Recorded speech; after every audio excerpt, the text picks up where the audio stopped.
It is December 20.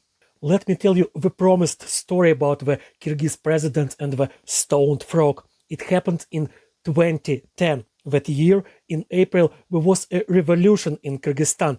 Corruption in power, poverty among the people, interethnic and interregional conflicts, all of these had been building up for a long time and finally exploded. I was sent there to cover the events. I remember arriving in the capital, Bishkek, just as the revolutionaries were seizing the large presidential administration building.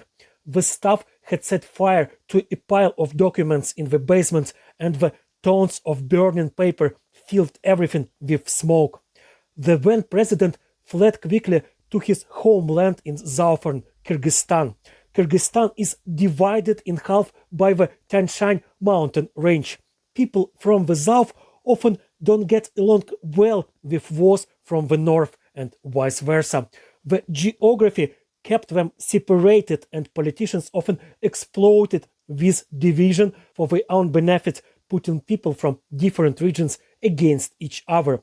Long story short, after the revolution triumphed in the capital, the events shifted to the south, where the ousted president was trying to consolidate power with the help of local elites and actual mafias. Naturally, I went there too. Those were very tense weeks. I came under fire several times, was arrested by local security services on suspicion of collaborating with Al-Qaeda, and the house I initially stayed in was burned to the ground. In short, it was the kind of real field journalism that makes the profession worth pursuing.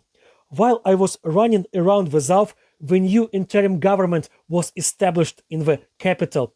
A journalist friend of mine from Bishkek called to say that the new interim president, just appointed by parliament, wanted to give her first interview to my media outlet.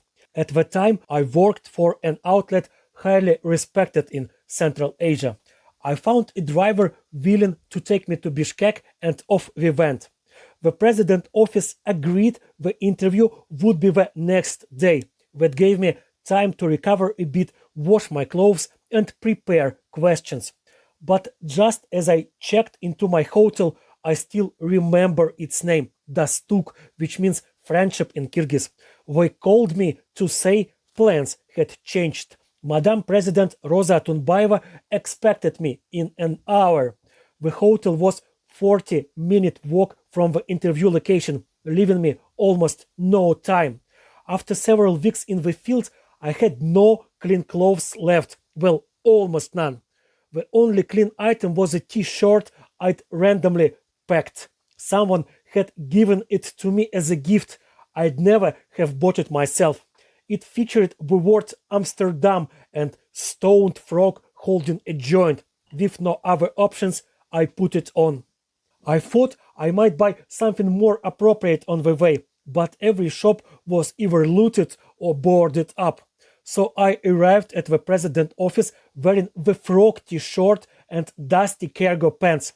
The sophisticated and elegant woman tried her best to hide any surprise at my appearance, but trust me, it was nearly impossible not to be surprised.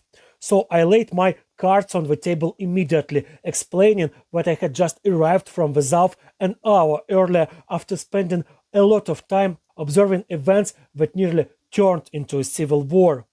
I told her I had no opportunity to find more appropriate clothing. With that out of the way, the interview began.